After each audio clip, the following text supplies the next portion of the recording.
In Zamunda, the throne chooses only one, and tonight destiny is ready to kill for it. To the ancestors. Honor them tonight. By the power of my ancestors, I command these seals to break. Reveal the secrets within. Brother, follow me! The staff is recovered! Let's go now before the cave collapses! Thank you, brother.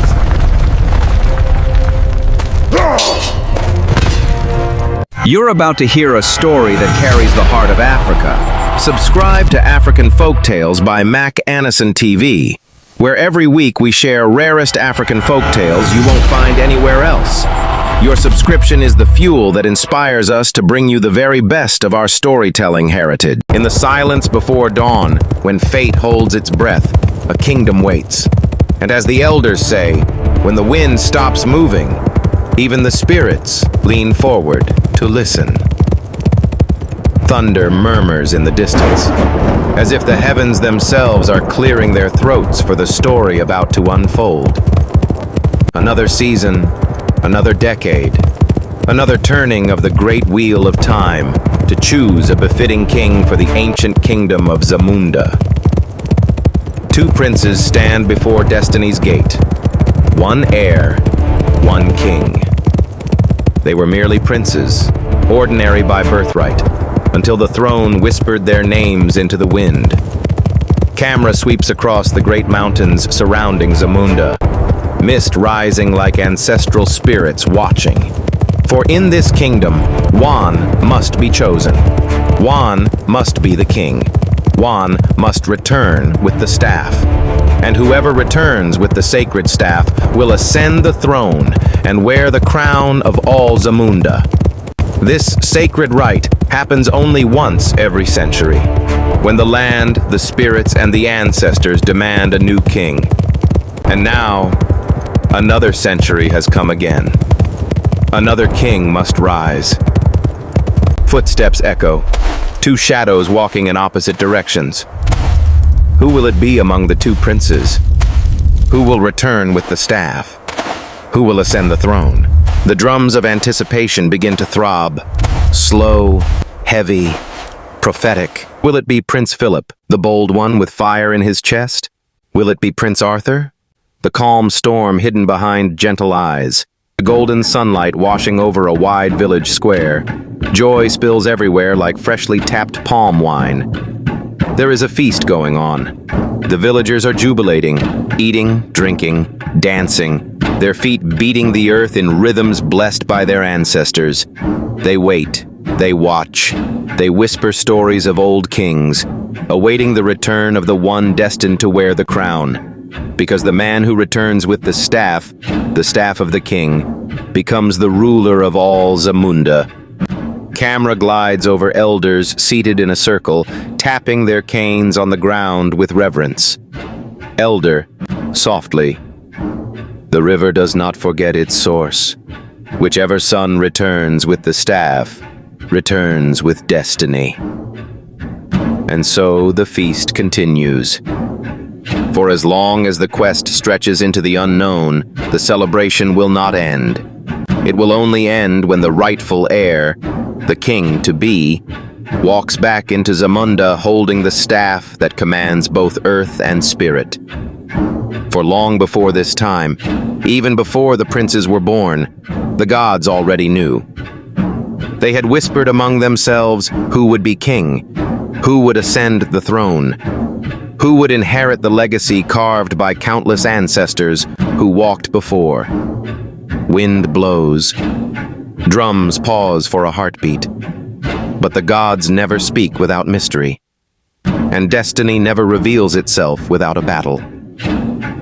In the heartbeat before destiny speaks, a kingdom trembles. For when the gods choose a ruler, even death bows in silence. A cold wind sweeps violently across an ancient landscape, rattling leaves like warning whispers. The sky darkens as if the heavens themselves are watching. Drums throb from unseen places, slow, heavy, prophetic, the kind that make even the brave swallow their fear. And so begins the story of a throne only destiny can touch. And whoever succeeds the throne of the kingdom of Zamunda will live for a full century, not a day less, not a breath before. There has never been a record of a king who lived below 100 years. The gods are always with the king, the chosen one, destined to rule the people of Zamunda. They guide him, protect him, and fight for him. Camera shifts to carvings on a sacred temple wall. Images of past kings standing beside spirits made of smoke and flame, symbols of divine companionship. There has never been a record of death, nor any history of calamity befalling a king chosen by the gods to rule over the kingdom of Zamunda. Whom the gods have chosen to rule the kingdom of Zamunda, no man born of a woman can slay him. Nothing can cut his life short, for he is the eye of the gods, and the mouth of the gods. Two figures walk through a dense forest, moonlight slicing between branches like blades. Their breath forms mist. Their footsteps crackle over dry leaves. They are brothers, yet tonight, rivals. Prince Philip stops abruptly, turning to his brother with fire in his eyes. Prince Philip. Brother, you shouldn't be on this journey, you know.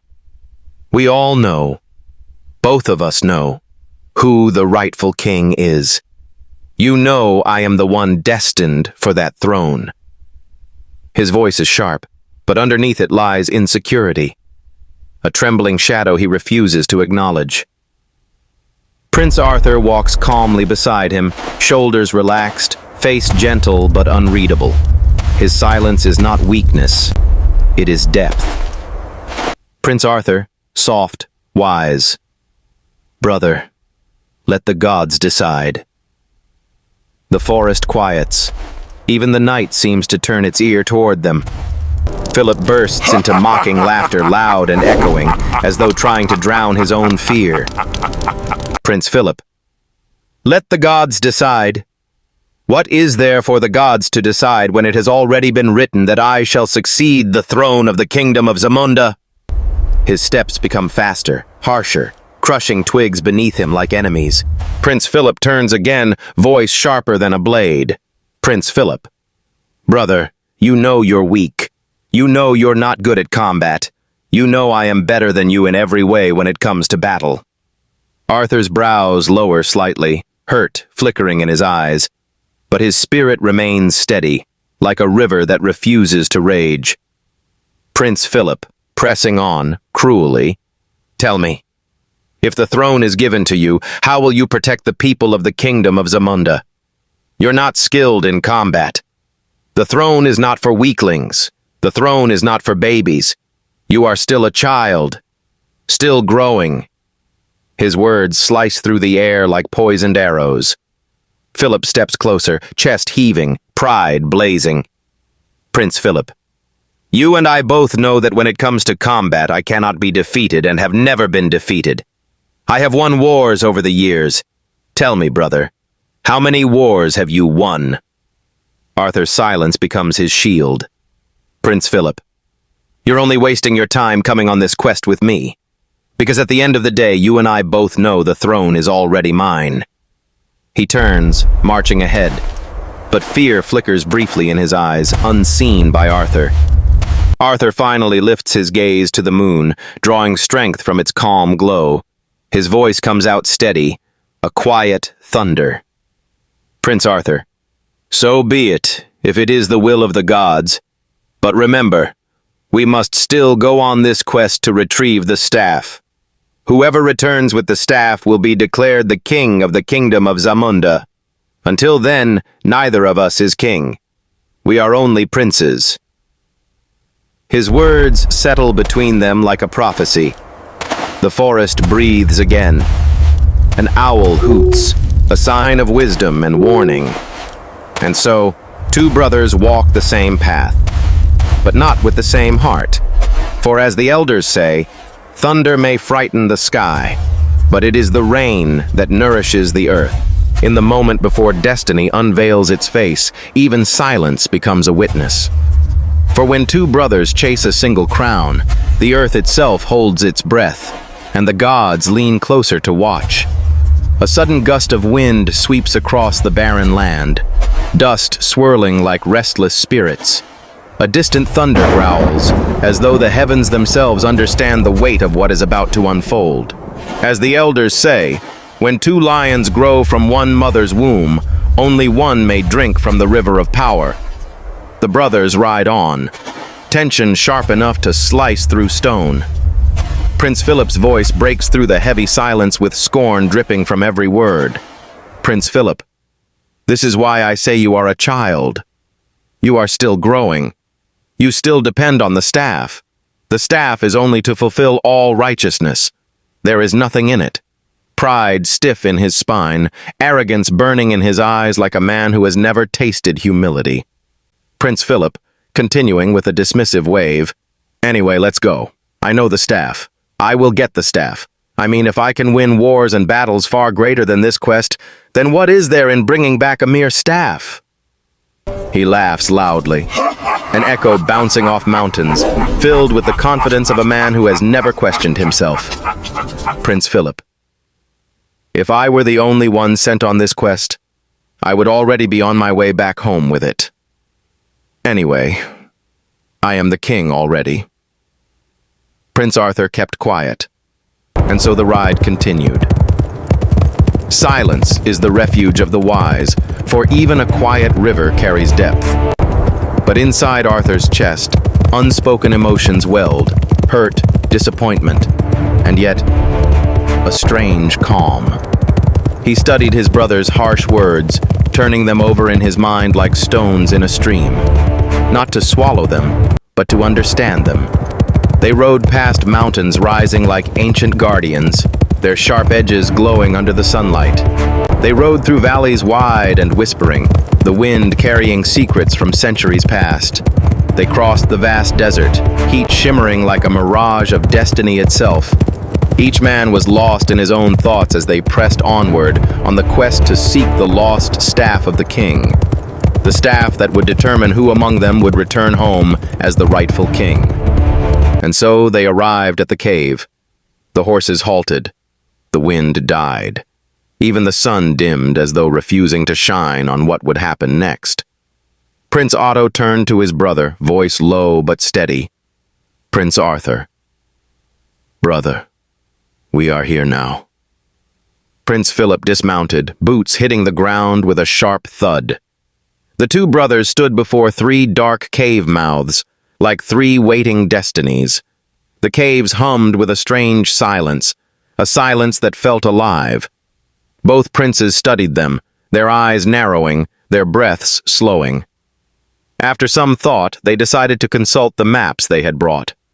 Prince Arthur unfurled his map, worn, creased, ancient symbols crawling over it. Prince Philip spread out his own, brighter, newer, yet equally confusing. Together they studied them carefully, but the maps gave no clear direction, not a hint, not a whisper. For some journeys, the gods close every human path so a man may finally find his soul. The quest demanded that they find the right cave on their own, and so each prince set off in a different direction. The quest had truly begun. Prince Philip went to the left-hand side of the cave, while Prince Arthur went to the right, each determined to find the lost staff of the king. On the left, Prince Philip was immediately struck by the sight of treasures, gold of every kind, jeweled crowns, gleaming swords, shining armor. His eyes widened, pupils stretching like a man tasting victory in advance. His heart leapt. This must be the right cave, he thought. He assumed these riches belonged to those who had come before on the same quest, and that they had left the treasures behind. Confident, no, consumed, Prince Philip delved deeper into the cave, grabbing treasures with both hands. Gold, crowns, weapons, every valuable item crossed his path. He left nothing behind. But as the elders say, not all that glitters is a blessing. Sometimes the sun shines brightest on the path of destruction. Philip believed each step brought him closer to the staff. But the cave walls watched him greedily, like ancient beasts waiting for their time. Meanwhile, on the right-hand side, Prince Arthur entered a cave shrouded in darkness. The walls pulsed with strange symbols, haunting, mesmerizing, ancient. Immediately he recognized them. His love of books and study had taught him their meaning. Each symbol was a key. When spoken, it could unlock something. Arthur took a deep breath, raised his torch, and began reading. At first, the cave was smelly and pitch dark, but as he spoke, the foul odor slowly dissolved. The darkness lifted. The air shifted. As he ventured deeper, his torch revealed more symbols. Each one he read aloud, lit the cave further, cleared obstacles, or revealed hidden paths. Massive stone blocks slid aside with groans older than time. Hidden doors cracked open. Secret passages uncoiled before him like a serpent revealing its true form. Step by step, symbol by symbol, Prince Arthur moved closer to the staff. At last, he came to a massive rock vault, intricately carved with ancient symbols, maps, and depictions of past kings. The vault seemed unbreakable, a mountain in stone form. Yet he knew the answer lay in the inscriptions. Carefully, voice steady, heart calm, he began reading the symbols aloud. Each word acted as a key, unlocking the secrets of the rock, bringing him ever closer to the prize they had come to find. In the heart of every man lies a shadow he refuses to face, and on the day destiny comes knocking, the shadow answers first. The ground trembles beneath the ancient mountains. The air hangs thick with unspoken prophecy. A single beam of fading sunlight cuts across the landscape like a blade, sharp, merciless, watching. African wisdom echoes softly. When brothers walk the same road, the gods weigh their hearts, not their footprints. And so the story opens, not with peace, but with the birth of betrayal. Outside, on the left-hand side of the cave, Prince Philip continued deeper into the cavern. Greed is a silent hunter. It enters the heart without knocking. The cave glitters like a palace buried by time. Gold spills from cracked chests. Crowns lie like fallen rulers waiting for new heads. Swords gleam with ghostly light, whispering tales of battles long forgotten. Prince Philip's eyes widen, his pupils shrinking at the overwhelming brilliance. His breath sharpens, his chest rises with pride. His heart whispers, "This is reward. This is victory. This cave has chosen me." He searched relentlessly, gathering treasures, gold, silver, diamonds, crowns, ornate armor, and weapons of past kings. Everything he found worthy, he took. With every step, his confidence swelled. With every treasure, his arrogance deepened. Yet, no matter how far he went, there was no sign of the staff they had come for. His boots rattled on pebbles. His breath grew heavier. The torch flickered as if warning him, a man who follows gold may lose the path of destiny. He checked his map and realized that this cave did not match the one depicted. A cold breeze swept through the cavern. A subtle disappointment stabbed his chest. By now, he should have been close to a clue, a hint, anything that would lead him to the staff. But he wandered endlessly, surrounded only by riches, golden armors, jewel-encrusted swords, sparkling stones, yet never the staff. Frustration carved lines into his face. His jaw clenched. At last, he exhaled sharply. He decided to exit and check the other cave, hoping that was where the staff lay. As Prince Philip stepped out, he heard a voice, his brother's voice, reading aloud. He froze. A shiver crawled up his spine. Who is my brother talking to in the cave? He wondered. The voice was calm, steady, powerful, yet not Arthur's usual tone. It echoed like someone speaking with ancient spirits.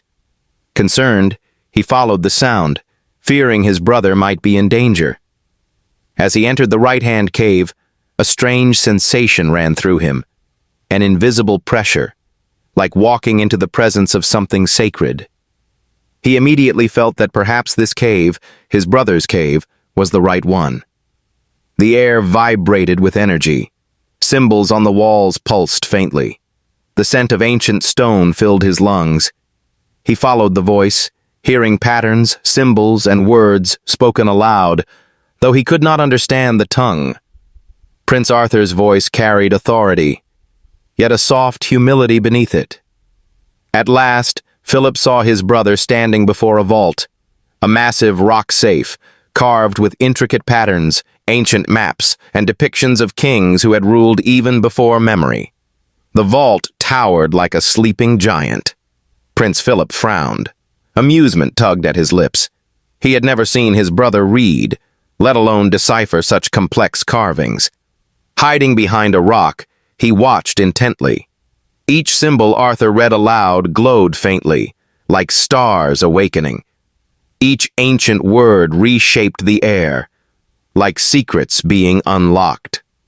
Slowly, the vault began to shift with a resounding thud, opening after centuries of silence. A gust of ancient wind blew across their faces. Philip's astonishment grew. His laughter died in his throat. He realized that the very thing they had come for, the staff, must be inside. As Arthur continued, a strange force seemed to possess him, and he began speaking in a tongue that Philip had never heard before. Philip blinked, torn between awe and fear. The vault responded to Arthur's voice. Stone gears turned. Ancient mechanisms roared awake.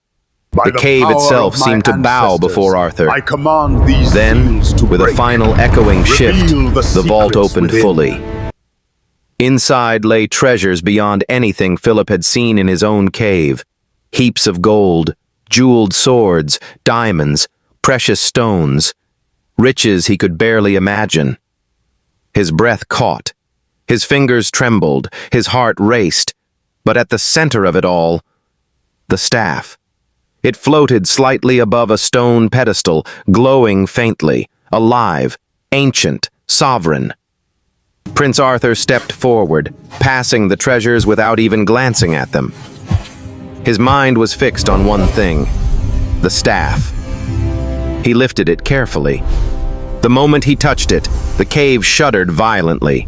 A deafening rumble echoed as rocks began to fall, the ancient vault and its surrounding cave collapsing around him. Arthur's eyes widened. He turned sharply. Prince Philip stood at the entrance, face unreadable. Arthur shouted, "Brother, I have found it!" Follow me! Finally, the lost staff of the past king has been recovered. Please, let's go now. Behind me, as you can see, the cave is collapsing. Philip stepped forward slowly. A smile curled on his lips. Not the smile of a brother, but of a man who had already made up his mind.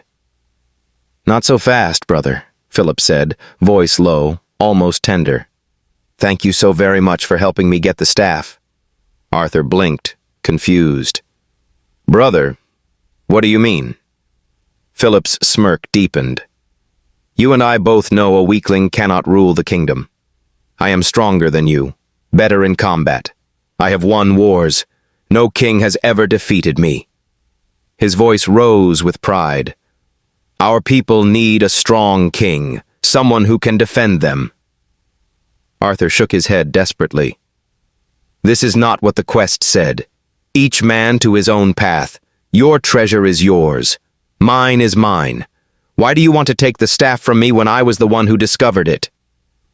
Arthur's eyes glistened. Fear danced with betrayal. "The gods allowed me to find the staff, because I am destined to be the next king." Philip's expression hardened. "Not under my watch." The cave roared behind them. "What happens when war comes?" Philip demanded. "What happens when enemies surround our gates? You cannot hold a sword properly, brother." He stepped closer, voice turning icy. "I was the chosen one. You found the staff for me, so give it to me." Arthur cried out, "Brother, the cave is collapsing. Please step aside. But Philip only smiled. Maybe you were meant to die today, but not me. With a violent jerk, he grabbed the staff from Arthur's hands. Arthur stumbled. Brother, no! Philip shoved him into the darkness.